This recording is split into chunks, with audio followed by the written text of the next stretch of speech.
You're listening to the We Are Libertarians podcast network. Find all of our shows at wearelibertarians.com. This episode is brought to you by MeUndies.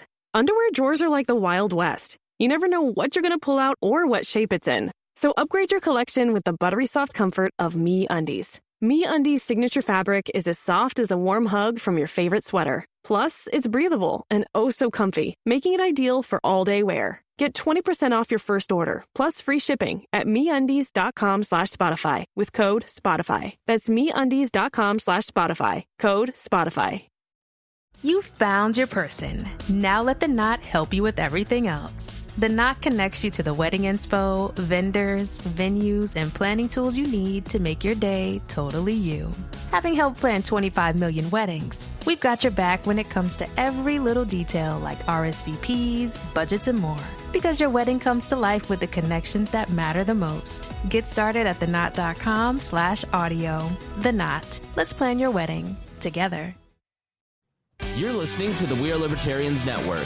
Find more great shows like this at wearelibertarians.com. Welcome to We Are Libertarians. This is a continuation in our series called The Swamp Explained. This is where I talk to Rob Quartel, a 45-year fly on the wall in Washington, D.C. Rob has worked for Republican presidential campaigns, government agencies like the EPA, and has been confirmed by the Senate to the U.S. Federal Maritime Commission. You'll often see him talking about the Jones Act on the Cato Institute.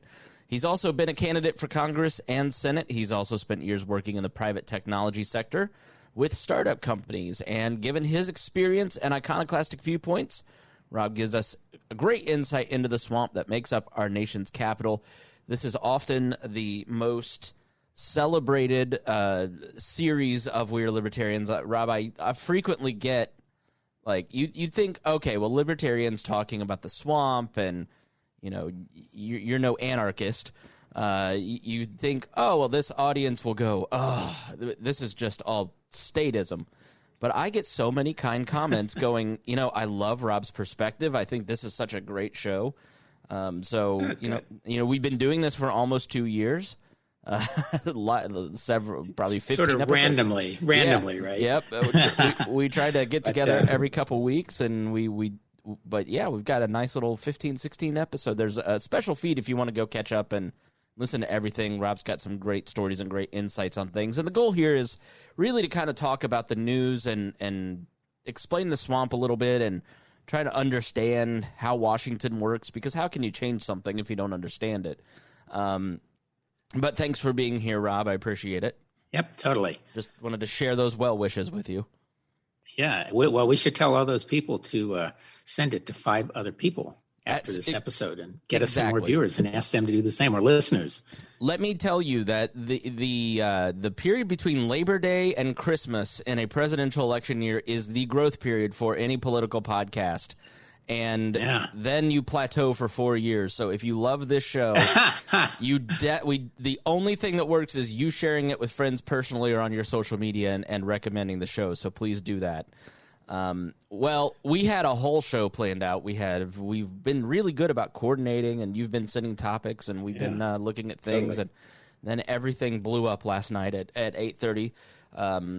Ruth Bader-Ginsburg passed away. She was 87. She's been on the court, I believe, nominated by Clinton, and an icon in women's rights and opening up avenues to women. I mean, in the early days of her career, she couldn't get a job at a law firm, you know, let alone thinking she could be a Supreme Court justice. Well, and she applied. She applied for a clerkship at the Supreme Court too, as I understand it, and got turned down. So really, great irony there. Yeah. What was she? I'm blanking on it, but she was involved in some major women's rights campaign, and I was surprised. Well, she was involved in a number of them. And what was interesting about Ginsburg was that, and you know, I'm not an expert on her or the law, but I certainly have followed it, and I loved our RPG, you know, the our BG, the Ruth Bader Ginsburg movie, and she was just and by the way, Trump today actually acted like a normal human being, or yesterday, and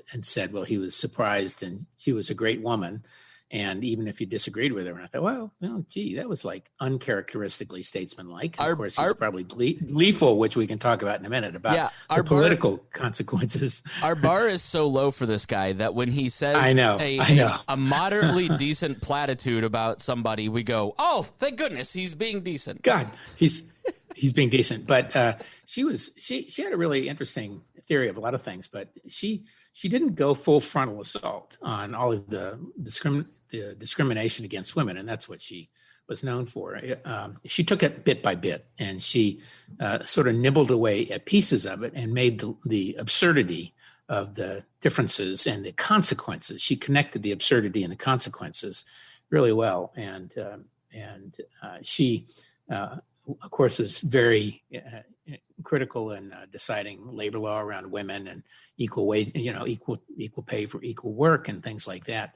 She also had her philosophy about that also extended to abortion, which I have always thought was interesting. And wherever you stand, and I certainly support choice as a conservative. I support choice. I don't know how you cannot and call yourself conservative. Her view on the Roe v. Wade was that it was decided without consensus, basically. She made the point that on gay marriage, society was ahead of the court. And she felt that on abortion, the court was ahead of society. And in a democracy, that really is what it's all about. Madison's Metronome, this great book about his view of political science and discourse, is that, the metronome, is that instrument that tick tock over the piano that helps you get your rhythm correct. And he basically said democracy was like that. You have these swings until you find a rhythm and a place in the middle that everybody can accept. This is the way things should go. And gay marriage was decided, and it's not an issue except within a minute number of people, whereas abortion rights continue to be an issue across society. And the argument is basically that because it was forced, it created a backlash that continues. Not so much forced, but that it happened without kind of the standard paces of democracy. And again, right. If you're a conservative, you're not opposed to change. You support institutions and growth of the way we think about it. You support public policy that evolves and that it doesn't jerk randomly from one side to the other. And so I, for one, would hate to see any of that reverse, and they've been trying to nibble around it for years. But I just thought philosophically that was a very good illustration of how she viewed the law. And so she was really significant. And I thought John Roberts' statement today was really terrific. I'm paraphrasing, but that she really was an icon of history in her own right. And all the Supreme Court judges will all be, by and large, their names will go down in history, but she will be someone who stands tall in history that people remember for her contributions. So, but she is, she knew what her thing was. She wanted to live to the next president. And during the Obama administration, they actually tried to push her out. Or let me rephrase that. There were people who were said to have wanted to push her out so that he could appoint a judge in a similar political I've seen some anger on the left at her for not conceding to that on Twitter this week. But you don't see much of that today. I think it is sad. And, she also was quite tenacious, and as she fought cancer the way she fought everything. And as she herself said, she was a great illustration of the American dream. It was, she said, how long did it take to go from being a clerk to a Supreme Court justice? And she said 1 generation. Her mother was an accounting clerk, a clerk, basically. And here she was a Supreme Court justice. And I really agree with that. I think she was an exceptional individual. And that's really what makes America special in the system is allowing, people from humble means to rise to places of prominence and in fairly short order, as opposed to generations of nobility where it's in a caste system like England or India. It's a quick jump here. Yeah. Well, she also said, and I think this is true a lot, that she was very lucky in her choice of a life partner.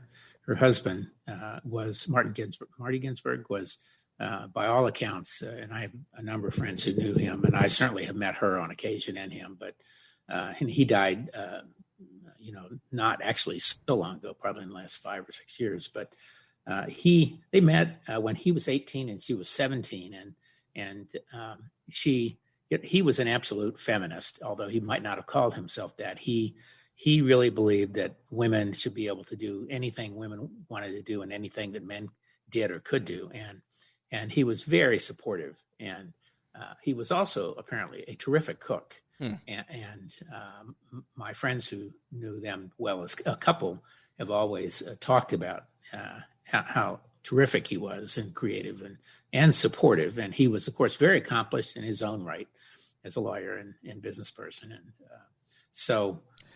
but, we should all be so lucky. And, I personally feel the same thing. My wife and I have been married 39 years, and we've both been very supportive over time.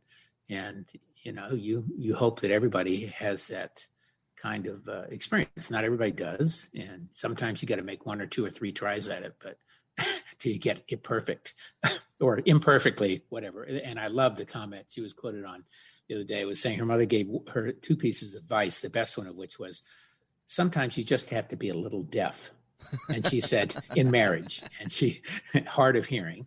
And she said that was true in marriage. And frankly, it was true in everything she'd ever done, including in the courtroom and on the Supreme Court, which I thought was great. And, that's one thing that stands out is, and this is a feature of the swamp versus the Trumpism, the willingness to fight on every, the world we're in now is the extreme sides want to fight on everything. And the thing that I've noticed is, you listen to these swampy podcasts like The Hacks or something from the Bulwark, or, you get a sense of, we'll illustrate it with RGB, with Ruth Bader-Ginsburg's life. Great friends with Antonin Scalia. You saw this when he passed away, riding elephants, getting along, arguing with each other. And her mode of operation was essentially, I'm not going to get angry. I'm going to look at the long term. I'm going to pick my fights where I can. I'm going to be strategic about it. I'm going to be principled and work through the system to change. And no, it may not be fast, but it will get done eventually. But I'm not going to give into that anger and that quick burst. And that seems to be such a feature, especially in the legal community. When people talk about the swamp or the establishment, so many of them are lawyers. And debating and arguing and process are such a part of that mindset, and I find myself attracted to that because it seems so much more of a better way to work things through. Something like I mentioned, the Confederate statues. Yeah, it feels good to get a mob together and go pull down that statue, but by having the hearing and going through the Democratic Republican process of standing around and going, This group gets to be heard out. This group gets to be part of this. Everybody, and you may lose, but at the end of the day, that statue will come down, and everybody will feel heard, and that tension is dispersed, as opposed to just creating the resentment over a mob taking something down. And that's well, and I think and I think, Chris, some of that is, I think a person like Ruth Bader Ginsburg and Scalia and so many others like that, there's both a personal aspect to your relationships. There is a sort of a tactical aspect, if you will, and then that is sort of comes into the long-term strategic aspect. So Ginsburg, in her cases and what she did, she would lay down a marker and take a little bit here, and then be able to use that again as 3 steps forward and 1 step back, kind of in her legal cases, and that's really true of a lot of stuff. Of course, your point about so you should be able to talk to people who are totally different. And Biden has some of these issues among the Black Lives Matter people and others, because he actually admitted that he had cordial relationships with some of the Southern senators and Strom Thurmond and some of these others who were out and out racists. although, even Thurman had a little bit of a realization at some point, maybe it was political, but it that he needed black voters. And so, but and now we can get into the whole conversation about what can be excused and what can't. But the reality is everyone is imperfect, and they are certainly imperfect in politics. You think about how many people cancel out their spouse's vote and still manage to get along. So, and actually, it leads me to this. So I was thinking about Biden and all of that, but it also leads me to think a little bit about the upcoming election night and all that. And there are a lot of topics I'd like to get to, but there are already people talking about what if he loses and doesn't leave, and when will we know, and all of that. And I am only reminded of two events, certainly in my lifetime, where one could have called foul, and one was Kennedy-Nixon.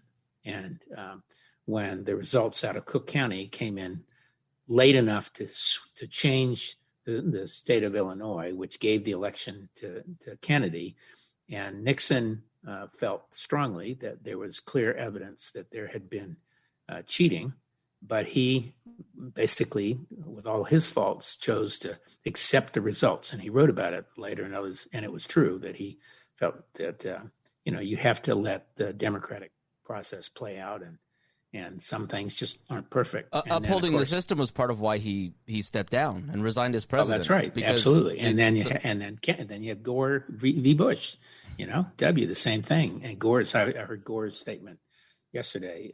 Heard him talking about that again, and I thought, well, that that is in the tradition that you just alluded to, and so who knows what will happen? But everybody's lining up at the barricades. Yeah, my advice to listeners, and we're going to do some shows on this because the attack on the vote. So I ran a Senate campaign against Dan Coates, and I know I've met him a couple times. I know many people who've worked for him when he was a senator. Both times he was a senator. I've never heard anything bad about Dan Coates from here in Indiana. And Dan Coates was the director of national intelligence, which means he sat in meetings that I will never sit in, and the guy just knows more than I do.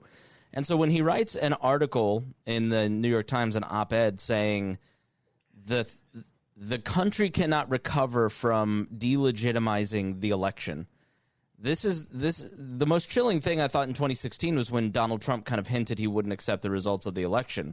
Now, lo and behold, Hillary Clinton never did either, and look at where we're at. That's right. That's right. You introduce that seed of your vote doesn't count, and all of a sudden the entire system starts to crumble, and you go to a very scary place historically when you look back at history. But what I try to tell people is, Go find out how you signed your name on your voter registration. That's what I've been a part of 2 recounts, and what you will see in this election, if it is close, specifically in Florida, where there's 2,500 lawyers on standby, 700 in Texas, according to James Carville, is you get 2 teams of lawyers fighting over a single ballot. And if you didn't cross the T on your name, they go, well, they didn't intend to vote for this person. This is not a real ballot. This is fraudulent. Like 25% of them get thrown out because the signatures look like wildly different. But the fights come down to, several dozen ballots in some cases, like in Minnesota or here in Indianapolis, and the ones where they're fighting over the signatures. So how you sign your name in these swing states really makes a big difference. And I don't. When Bill Maher floated the idea that Trump wouldn't leave or that Trump wouldn't accept a loss, everybody laughed at him. And I was like, why are we laughing? Because that's a perfectly logical. I think either side are so primed to go, this isn't a legitimate election. Or if you get this Supreme Court nominee through in 50 days, this isn't a real Supreme Court. Kavanaugh should be impeached. This person. I guess the question of legitimacy is never something that I've seen questioned in my lifetime. I don't know if it has been in yours. You tell me. But once you start questioning the legitimacy, you start to descend into chaos pretty quickly. And it's not a good place to be. I think there have certainly been periods in history where that was very true. And if you go back certainly into the early decades of the Republic, you see a lot of really scurrilous personal charges and also charges of illegitimacy, not only of illegitimate children, which they frequently did, but of illegitimacies of process. And of course, you also had battles over, in the extension of states, should these people be allowed to vote? I mean, and in those cases, white male people, was it too soon? Which actually was an interesting mirror of the process between the American colonies and the British public, so I think history absolutely repeats itself. And I don't know if this is worse than any period of time. It is certainly fraught. And you're right. There will be a lot of questioning, and you are exactly right about Clinton. I absolutely don't believe the Clinton people have ever accepted this as a legitimate election. And unlike Gore, Gore literally said no more recounts. I'm just going to concede for the good of the country. Right. And Nixon essentially said the same thing. And Hillary just could not do it because she couldn't believe it that many people. And the country is split. It is really 40 something for Trump and 40 something for Biden and 10 or 12 in the middle. And how they allocate or whether they turn out is really going to be the big issue. So. Anyway. Have you seen the Bloomberg report that the Republicans are going to vote on Election Day, conservative-leaning people will vote on Election Day, and that day Trump will be the president, but then 4 to 5 days after, the absentees will all get counted, and then Biden will be the eventual winner? Yes, and there's some interesting data. There's a New York Times article from the last week, and you and I have talked about maybe posting some of this on the website, and I'll make sure you get it and we can post it. But there was an article last week looking at the primaries in these states during the COVID period, and in fact, there is absolutely that. You see this spike of you see the first leap on Election Day of voters, and then you see the votes trickle in, and sometimes it's 5 days, and sometimes it's 9 days, and sometimes it's 3 weeks. Depending on the state and their experience with this. So the states that have had absentee or voting by mail, some of the northwestern states do that, and they really don't have a ballot box per se. The ballot box is the mail. They have a lot of experience with it, so their processes are set up to do that. So, and this is particularly important in the 10 swing states, and it looks from the data to me that in their report that you'll really have it will take 4 or 5 days, and I do think the psychology of this is going to be very interesting in how the media handles it.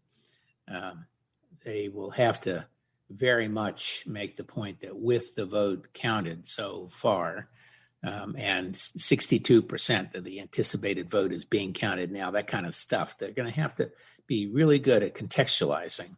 And but I also think it's going to be very hard for them to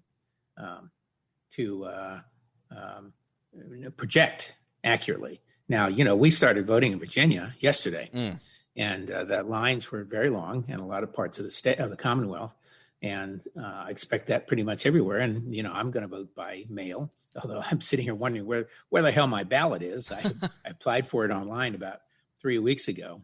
And of course, I really believe everybody has to vote. And even, I'm just upfront with it. I'm a lifelong Republican, even though I don't think most of these people are anymore. And I can't bring myself to vote for a Democrat. But sure as hell, I'm not going to vote for Trump. Yeah. So I'm going to throw it. My wife accuses me of throwing my vote away. And I point out that Virginia is going to go for Biden anyway.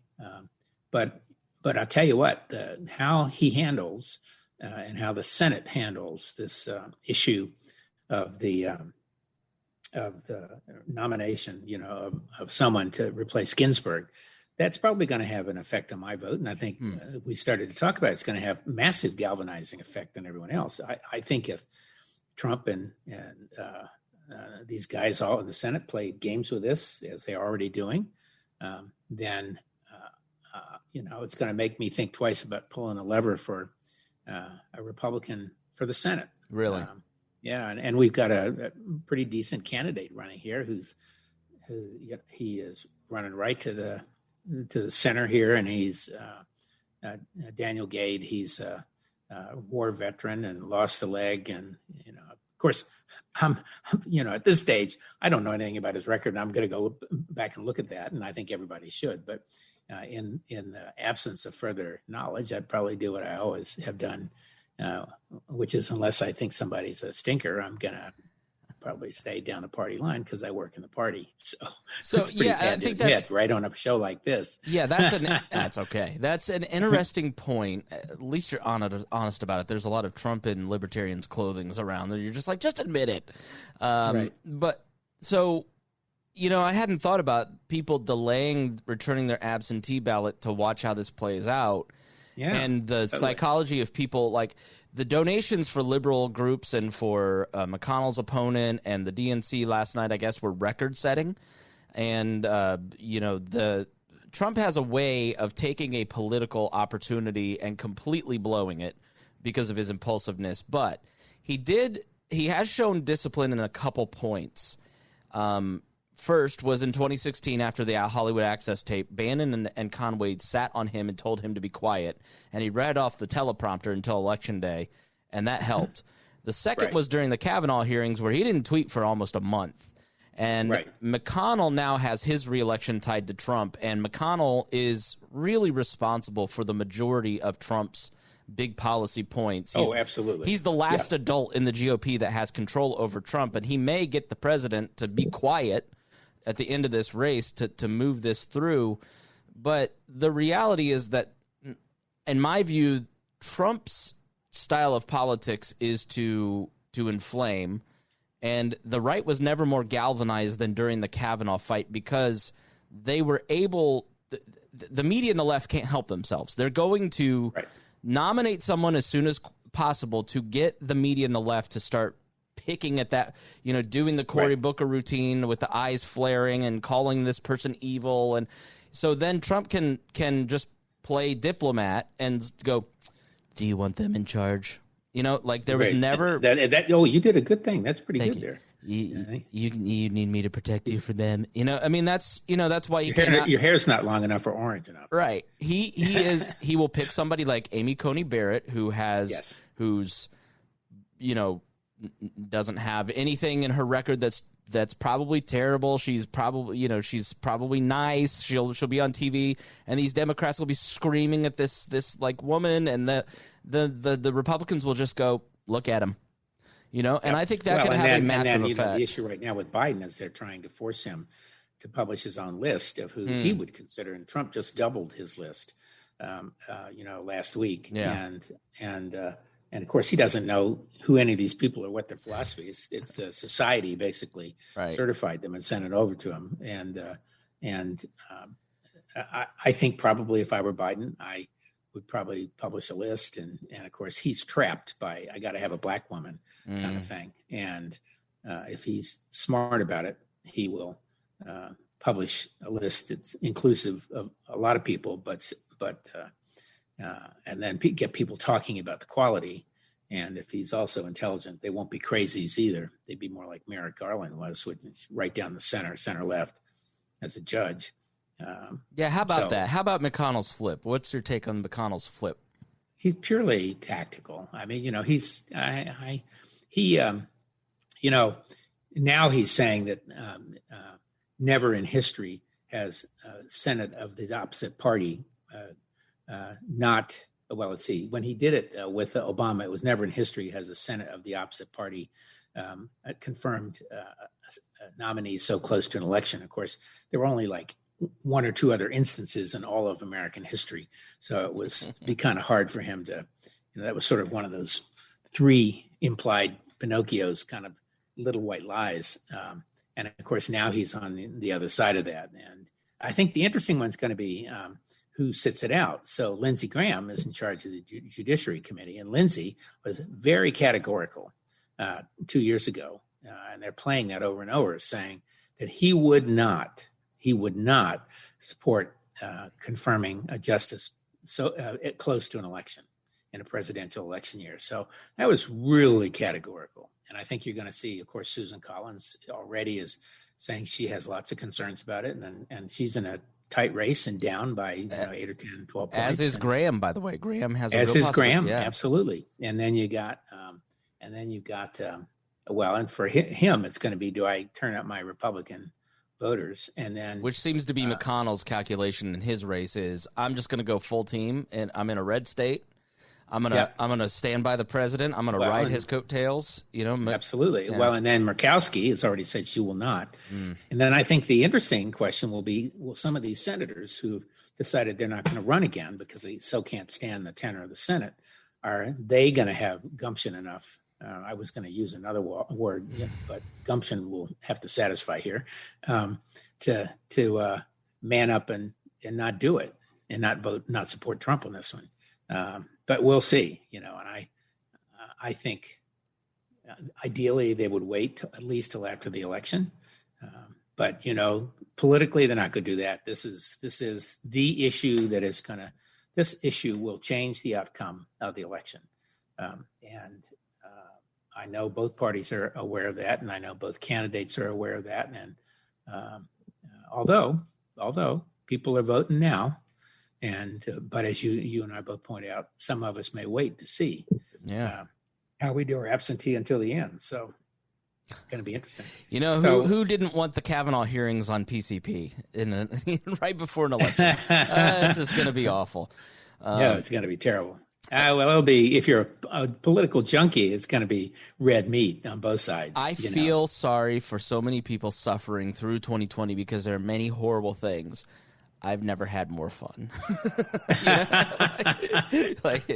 It's terrible. I know it's a horrible thing to say, but it's been interesting. And of course, I'm living in a county down here on the rural southeastern Virginia shore on the Chesapeake Bay, and I have seen 2 Biden signs and probably dozens and tens of dozens of huge Trump signs. Yeah. Although I saw one, I love this. One with the big streak of yellow hair flowing, and it says BUYDON. Everybody talks about these secret Trump voters and polling, and there's some evidence because of the differential between right track, wrong track versus, Biden versus Trump. But I've never seen a group of people who are more proud and more. It's like CrossFitters. Somebody's a Trump fan because they tell you in the first 5 minutes, the secret is probably more secret by, the Dispatch and the Bulwark crowd and their sensibilities are more the secret Biden voter. So Bob Barr, Reinhold on our network keeps talking about Bob Barr and he's uniquely awful. And you sent a story along that line, and I will put all the articles that Rob sent me. I'll put them in the show notes so you can grab them and see all the stuff that we. By the way, Bob Barr is the bad boy. This is Bill Barr. Bill Barr. Yep. Sorry. He's a different kind of bad boy. Yep. So Bob Barr, William P. Barr, Bill Barr. Excuse me. I'll call him William. William Barr's attack on his own prosecutors, fed by frustration with both sides of political aisle. People who know him say. The typical whataboutism, which is an abandonment of principle, to be honest, is, Eric Holder was the wingman for Obama. Why can't Bill Barr, be the wingman for Donald Trump? What is so uniquely problematic about the Attorney General? Well, I think, part of all of this is the challenging of norms, political norms. NATO, that's a norm now after 70 years. Various treaties, how senators, the filibuster, all of these things are norms that develop over time. And I find it interesting and ironic that so many supposed conservatives are happy to challenge them. And this is kind of this whole conversation around the swamp. What Barr actually said, and it was to a group of conservatives, was that some prosecutors were headhunters, which happens to be true, and that career staff, rather than being best suited to make decisions in sensitive cases, needed to defer to him. He is the top law enforcement official. That is true, but by deferring, others are accusing him of politics and his decisions, as if politics doesn't already exist in law. And as the paper says, he decried what he called the criminalization of politics and the lust among some media and others to criminally charge officials with whom they disagree. And of course, we all remember lock her up, lock her up. Who was the guy saying lock her up? Well, it was his boss. But I do think, we're saying I occasionally get to sit in on a group at the Niskanen Center, which is a spin out of the Cato. And Bill Niskanen was a great, wonderful economist. And we've talked about him before, one of George Bush Sr.'s advisors. And he, anyway, so they have a group so it's really sort of never Trumpers. And I love it. And I love the guy running it. But, there's a lot of discussion in that group and others about will he be charged? And there was an article today, will Trump be charged with some violations? I mean, I think that's a legitimate question. Will the New York State drop its lawsuits if he loses? Will they just, all of these charges by women disappear? We have another one from 25 years ago. I'm kind of give me a break kind of school on a lot of stuff, as bad as it might be, particularly since you can't prove it with any certainty in these days. But so Barr, in every respect, was right about some aspects of the swamp that are true. Yeah, one that stood out. Criminalized politics now, and I think about years ago I worked for Ken Lay and Enron, and I didn't work for Enron, but in graduate school between my first and second year at Yale, I went back to work in Florida Gas, which is one of the bigger companies in Orlando, where I had grown up, and I had sent a letter out of the blue, and Ken Lay, who was then president of Florida Gas, hired me for the summer, and we became friends. And I followed him when he went out to Texas, and he and Selby Sullivan, who was then the CEO, did a number of acquisitions and kind of rebuilt the company. And Ken, who was a brilliant economist, he basically built the natural gas market, and some would say Potemkin's village, but Enron really was a totally financially driven company. And and when all this stuff, the scandal happened, it was Andy Fastow and these guys who really ran it, and these guys got off. But the prosecutors really wanted Ken's scalp. It was about a big scalp. And, Giuliani was that way when he was running, and maybe some of these guys deserve to be it. But it's Chris Christie, which is why Kushner forced him out as transition chief, because he held a Absolutely. grudge over locking his dad up. Yeah, as a scalp. Yeah. So there's no question prosecutors, many have political ambitions. Look at Preet Bharara and his. If you listen to Preet Bharara's podcast, he's the first guy that got basically. I think he was in New York, and he got fired by Trump. Yeah. It's a lot of what Trump does is he forces people to drop the pretense. Yeah. Like, okay, you're gonna. Sometimes that's good. Sometimes that's bad. Yeah, right. Like, all right, we're gonna just immediately. We're not even going to worry about like honoring our BG's legacy. We're just going to go right to the politics.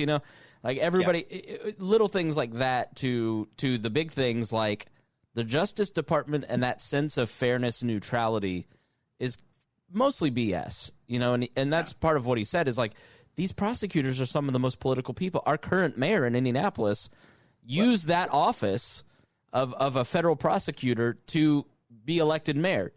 Well, we have a vice presidential candidate on the Democratic ticket who was a prosecutor and prosecuted crime in order to get reelected. And now, of course, that has come back to bite her a little bit, but because she is who she is, and on that ticket, she gets a bit of a pass. So, I mean, everything he said was true. And there are an awful lot of people who know, those who know, who do BDO, that kind of thing. Those who know right. It's all true. And it's just the way it is. But, I do think there is a thin veneer, something you alluded to a minute ago, between civilization and the jungle. Yes. And a lot of that veneer is people being willing to, as Bader-Ginsburg said, have a little bit of a loss of hearing to things that are disturbing and or process that looks fair, or a pretense of civility. And there's goes a long ways. Yeah, like that. And I wrote an article for We Are Libertarians, kind of talking about why I stopped giving Trump the benefit of the doubt. And the reality is that a lot of the stuff that he is against is right. Like, yes, there is liberal bias in the media, but there's matters of degree, right? Michael Malice is a commentator that has this great saying, "Take one red pill, not the whole bottle." It's right. like there's It's great. There's a quick slope from there's liberal bias to I'm not reading anything and now I'm subject to right leaning propaganda. There is an establishment and a swamp that is problematic, but that can also be a slippery slope to believing in QAnon. There's a point where a lot of us just hop off that train to QAnonville because we go, yeah, you're right about this, but you're taking it too far. And 2020 has really it's accelerated that to such a pace. And then I don't think people really appreciate on the right how far right they've gone. And maybe it's the same on the left. It's just I'm a creature of the right, and I see people that said reasonable things a year ago saying unreasonable, awful things now, and I'm like, that was a pretty quick hop, right? Well, so some of that's not necessarily right or left. Some of it is way down low, right, or in outer space, right. And and the whole thing around vaccines. We have the conversations around the COVID vaccine and whether people will trust it or not. I personally have already signed up for a trial. I haven't been told I get to do it, but I would do it in a second. Because I trust the professionals in that business, the swamp, if you will, right? Who are making these companies, and they know that they're vulnerable to lawsuits and everything. So I trust that.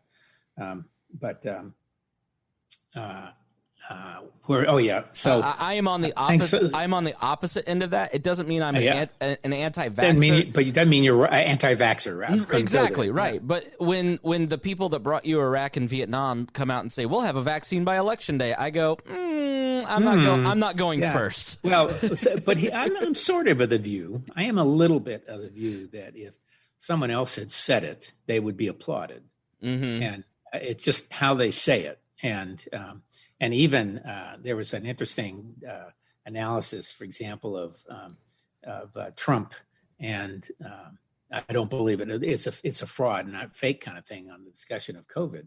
And he, the Post actually awarded 2 Pinocchios to the Biden people because they're using Trump called the virus a fake, yet he told the reporter that in rage that he knew all about it and it was terrible. And in fact, he didn't say that. What he said was the brouhaha the Democrats were cooking up at that point was fake. Right. And I think that's true of a lot of so-called fake news. It's why the hell is it news? It is fake that it is news, but it's not that it's real or not real. But like the vaxxers, is that right or left that they don't believe? Yeah, no, that's not. It started on the left and it's on the right, and it's kind of a bottom. If you will. It's crazy. It's not right or left, in my opinion. I was at a restaurant last night. We don't go to a lot, but we went to the local little seafood grill on the end of the island here, and I loved the grill and the people, and the owner is quirky and we like him, but I mean he's the only guy in there not wearing a mask. And I said, "Why aren't you wearing a mask?" And he said, "I don't believe it." Said, what don't you believe? Right. I mean, he says the virus it's not bad. It's not going to do anything. And I said, "Well, it's killed a lot of people." And he said, "Wow." That was sort of like what the hell don't you believe? You could look at that in April and go, and I said this to a lot of people that I talked to, like, okay, it's not an unreasonable expectation in March or April to say, I don't believe this, but it's going to be a much harder position to hold in April of 2021 when 500,000 people are dead. At what point don't you just eat crow and go, I got this wrong? There's, I don't get it. But I think a lot of people were not, so, my wife and I've talked about the fact we both believed it was a, clear issue, but we both thought it would be over by mid-May. And of course, here we are we started this in early March when it was cold, and I've got my second cold day here. It's 60 degrees. And I'm freezing my butt off because I'm a Floridian still after 50 years. And so the winter is upon us again. And, I think we're going to have this. We're going to be dealing with it through probably next summer. What do you make of the Bob Woodward book, briefly, before we move on to Princeton? I am always astonished, and I'll be damned if I know I am, at what would drive anyone to talk to Bob Woodward, knowing what he's going to do to him. And the only thing I can say is it is Trump's massive ego that somehow he is going to be able to, I think he knows that Woodward is writing history. And of course he wants to be written about in history. And so I just think he is convinced that he can beat them at their game. Yeah. But I do think Woodward is so good at the interviews. He does insinuate that he's talking to you off the record. And I didn't say that, of course, but he's just a pal and he sort of counsels you at the same time. Now, I will say all this crap about Woodward supposedly should have revealed what he had read or heard from Trump before. It's hindsight bias. He didn't know at the time. Yeah, he didn't know at the time what it was going to be. And I'm not even sure that he's revealing anything that anybody didn't know. I think it is arguable, and Trump is inarticulate at best at expressing himself and what he may mean. It is arguable that downplaying some of this in terms of panic is not necessarily bad or good. I'm not going to make a judgment, but I can understand that people didn't want to panic people. And you certainly could argue that Fauci and the CDC and others didn't want to early and did not understand the severity of it. And of course, they also thought they were in a better position than they were. CDC, that's appalling. The CDC failures really are appalling early on. And that is something that's been going since the end of the second Bush administration. And they basically used up the supplies and everything else, and they never really replenished all that. And then they had a very flawed testing process, and they had to destroy all of the test kits that they produced under their standards, and they wouldn't let anybody else do it because they didn't believe anybody else could adhere to the proper standards. So, which is the real scandal, is that if everybody kind of in the government sort of knew, like everybody goes, oh, well, he knew and he didn't inform us, which is like saying a hurricane's coming, but we're not going to tell you how bad it's going to be. Okay, right. I get that. But like, if you're president and you were in charge of the HHS, CDC, FDA, and you're telling a reporter that you think that this is going to be catastrophic, why are and you're a free market guy, supposedly, why are you not picking up the phone to make sure that the CDC is decentralizing testing so there isn't one single point of success or failure? That, to me, is the single greatest mistake of the Trump administration because it cost hundreds of thousands of lives. Germany has only lost 10,000, it's a terrible way to phrase it, but Germany has lost less than 10,000 people because they were on top of testing. They provided us a test. We were not. Although they have become hotspots again. Sure. Germany, Spain, France, they're all becoming hotspots again, as is Korea. And I think that just shows the resilience of this virus. It's there, but and the resilience of human misbehavior. Yeah, but not that misbehavior would be curtailed if people had the proper information to govern their behavior. And what I don't think so. I really disagree with that. I think people have had for quite some time enough information to know that they shouldn't be wandering around in big crowds with people without masks. These are people who make judgments way beyond reason. It has nothing. That's a political statement by these idiots, and in my mind, they are idiots. You can push back here and push back there, but they're idiots, and they've got plenty of data and plenty of information to know it's highly contagious. So, but I want to push you on another thing about CDC. So, not to excuse any of this. Mm-hmm. So, there have been a lot of people who knew that CDC did not have, the PPEs, and I don't know that they knew or had anything about the process of producing the test kits. But you want hearings on that stuff. This is why you do have hearings. And once this is all over, and you like them to be nonpartisan, which means it probably shouldn't be the Congress. Although, you want some appointees from there to a commission, but like 9/11 commission or something. Right. But what people, presidents, like everyone, often find out the facts after the facts have bit them on the butt.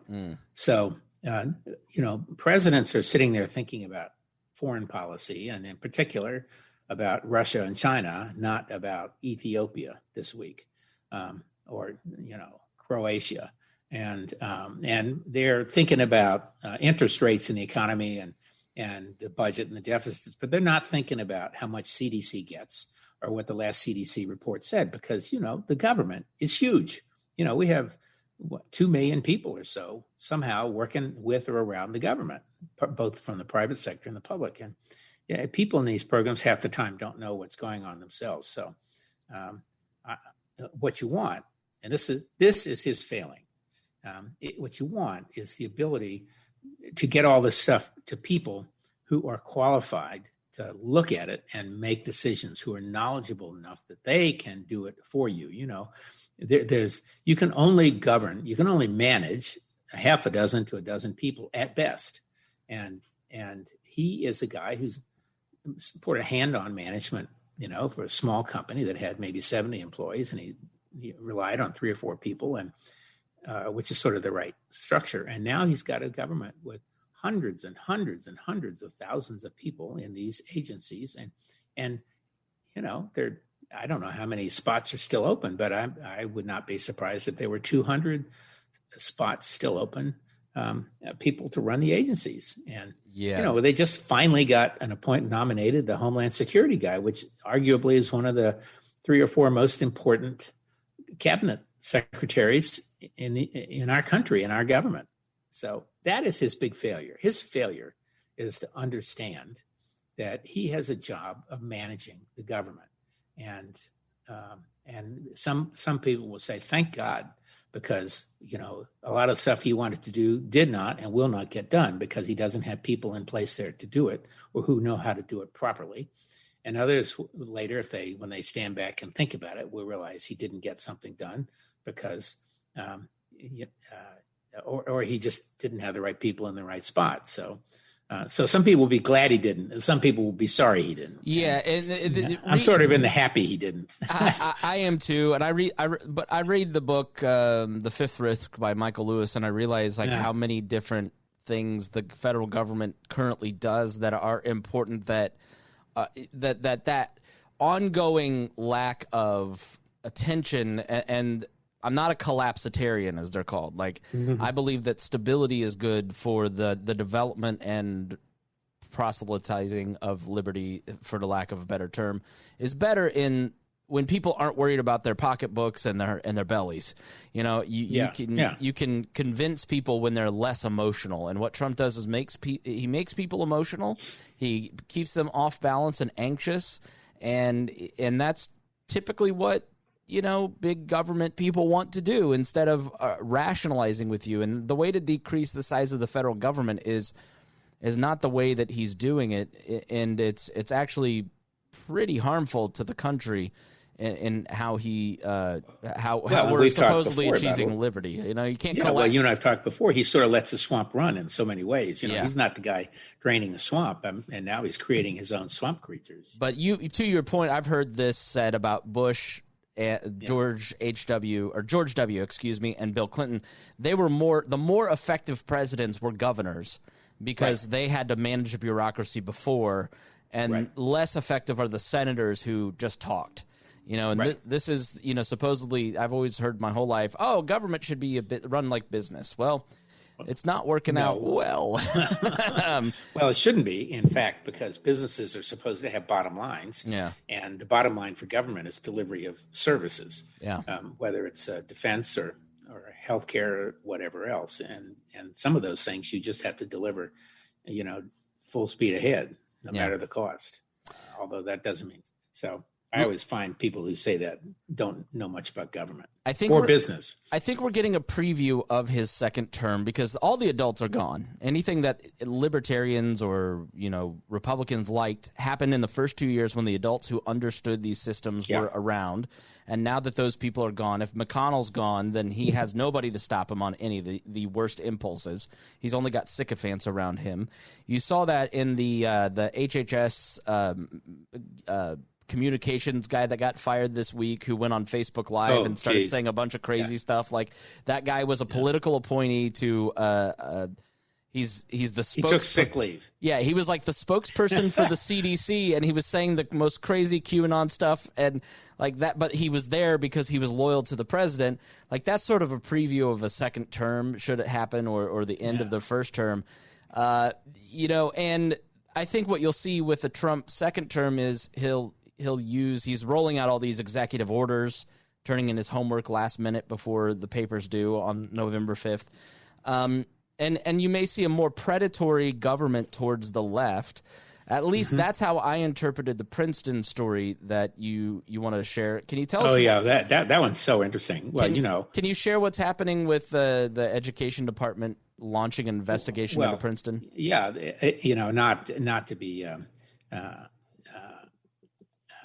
I don't have all the details, of course, but the headline essentially is that Princeton is being charged by the Department of Education with civil rights violations because they have themselves said they were guilty of systemic racism. And, everybody is running around accusing themselves of systemic racism these days. And, I think we probably all know that there are aspects of society which the effect of which has a systematic effect.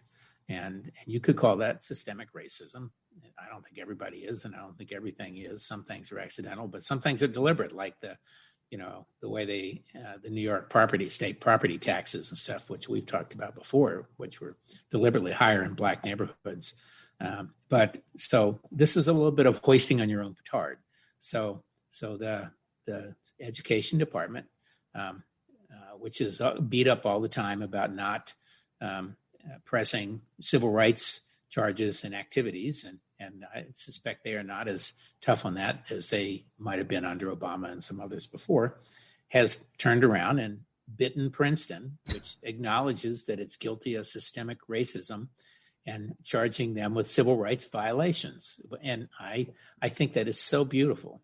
But who is being discriminated against, Rob? That's the twist in all this. Well, they would say that the discrimination is against blacks, and that certainly was the intent of the law, is to undo racial discrimination. But anyway, I just think it's delicious. I hate that's where that term applies there. It is a case of being hoisted on your own petard. And of course, now they view it as harassment.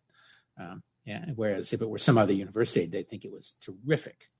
So based on letters sent to Princeton on Wednesday from Robert King, Assistant Secretary in the Office of the Post-Secondary Education, they received $75 million in taxpayer funds, and so that's why they're being. That's why they have say. Right. And so based on its admitted racism, he says, the department was concerned that the school's non-discrimination and equal opportunity assurances, quote, from at least 2013 to the present may have been false.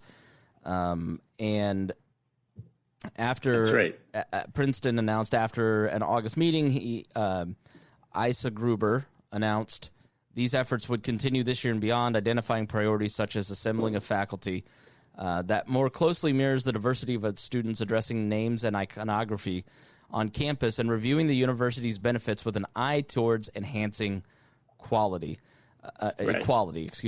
And so basically they're taking the far left's cries of "you're not racially diverse enough" and trying to defund the university.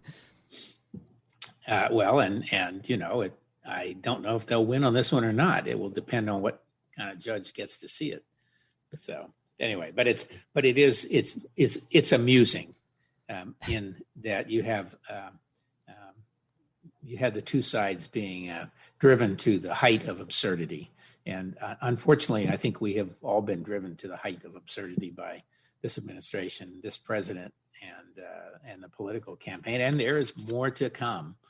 So, and I can't say that this week. I know you and I are running out of time here, but I think I would say until yesterday, the news has generally been less and less.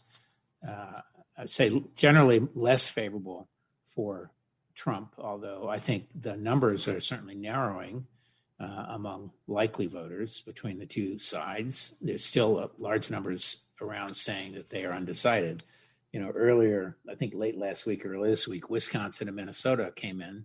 There were two polls out of there that were likely voters, and Wisconsin, if I recall, was very close and really a toss-up, and which was a surprise to a lot of people based on the police activities there and the riots and all that. And Minnesota was a little more for Biden, which would be disappointing to Trump. But I would say the Justice Ginsburg's death is going to upend all of that. So it's like I'm not going to make any predictions for about 3 weeks. Yeah, it's like BC AD. Everything before this and everything after this. It's much more significant in my mind that like Trump had two mandates: don't be Hillary Clinton and appoint conservative justices to the Supreme Court. That's and right. Anybody who was center right, I mean, Jorgensen probably got gutted by 50% of her vote. People are going to go, well, I don't like this guy, but I can't from my Bushy days, I remember how central the court was to the Republican mindset, because that is where the culture war is fought. And Roe v. Wade set out on the right this mentality of we've got to win at all costs in the court.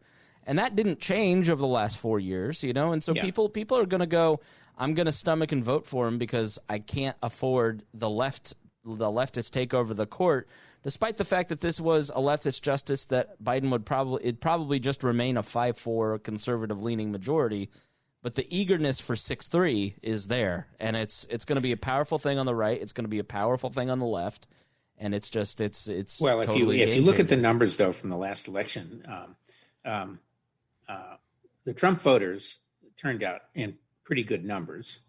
And so the people who sat home were not on the Republican side, by and large, in 2016. People who sat out on the side were on the Democrat side. And so I think I think if the Democrats can turn out the base and use this to do that, it is a very esoteric thing, though. The reality is fewer people actually care about Roe v. Wade per se, or even know what it was. Mm-hmm. You would be astonished at the number of young women and young people who don't know that their right to choose is dependent on that law. And so, there's kind of a swift education campaign here, and I think they're going to have to be very sophisticated about how they pose this to potential voters who may not have shown up last time. So in the end, I think it will probably benefit. It probably will benefit Biden more. And then, of course, there's the other aspect. If we don't have a judge by Election Day, we will have only 8 people on the court deciding all of these state-by-state issues coming along, which we know will happen, as you mentioned, however many hundreds of lawyers in Florida already. And so, you have to hope that the numbers are decisive enough that even after a week or 2 or 3 weeks, the court keeps its cool. I'm not going to get anything I want out of this presidential election. All I want is just a decisive election night victory, so we can move on, like one way or the other. Going to be. You're not going to get that. No, I know I'm not. Decisive election night victory. And Trump steps on it, so he's going to end up messing around. They're going to lose the Senate, and then he'll win, and then there won't be an appointment And you'll have 4-4 for the rest of the Trump presidency because totally. It'll be wild. So all right, well we are out of time. Rob, thank you so much. Great conversation Food. as always. You didn't mention food. You're right. The Diner's Guide to DC. We've got to talk about that. Well, I will talk about a little of that and the other, but I was up there last week and for a couple of days, and I will say it's just incredibly deserted, and I am sad at the number of restaurants that have closed. Yeah. So I didn't go to any place new, so I won't review that. But I will just say it's a turn of season, and as everybody knows, I am a really good cook, and my son is a chef, and I'm going to take a little credit for that. And so I was thinking about I've been eating crabs like crazy. I get between 8 and a dozen every single day, and I let them build up for a couple of days. I've been eating them like crazy, but the weather has changed. I've kept catching fish in my crab trap. I'm catching red drum. They find their way in, so I don't even have to fish. Nice. But I've decided the winter is nigh, and I'm going to cook a brisket tonight. Excellent. And some kind of really good pasta. And the Washington Post today had their 10 favorite recipes of the last year, one of which was a chocolate cream pie. Oh. So, Chris, if you were down here with me, you could be having a really cool roast brisket and a fabulous chocolate cream pie. I'm very jealous. I am. And maybe I'll take a picture for our viewers. Please do. I will post it. Yeah, I will be having my typical microwavable Swanson's protein don't do that. blend. Yes. Eat my vegetables. No, well, I'd had a great discovery. My last word on microwavable. So, when I'm in DC, we have a little apartment. I was going to make breakfast, and I thought, no, I'll go down to the coffee shop. And it turns out their microwave wasn't working, so they couldn't nuke their green chilies and eggs, whatever it was. And I went over to the grocery, and Jimmy Dean now has a breadless, carbless, or low-carb breakfast sandwich, and it is made with egg frittatas as the bun, and then the sausage and cheese and whatever else. But that's pretty clever. The things that they're doing for these Gen Zers and millennials like you are really cool. Yeah, so I kind of miss things by cooking for myself. I cook and I enjoy cooking. Sometimes you don't get the time, and there is Swanson has great microwavable vegetable packs, and one of them is a Southwestern protein blend that I eat a lot. It's it's my version of healthy. Throw a little hot sauce on there. It's really good. Yeah, that's great. All right. Well, it's been great to chat today, and we have a lot to talk about as we move forward. Yeah, we'll definitely do one before the election day. Right after the debates. The debates are. Yeah, I can't wait. Maybe that's the only thing that might change the race here. Well, I'm hoping that Trump does his usual number and Biden looks at him and says, "You're an idiot," and walks off. Listen, they've set the That's bar. What I would do. They've set the bar so low for Joe Biden that as long as he doesn't come out and drool on himself, he's probably going to win the debate. But if he does, it may be over. So, I wouldn't debate Trump. Yeah. All righty. All right. Well, thank you, everyone, for listening to We Are Libertarians. If you love the show, please share it, and we'll see you again next week. 5 people.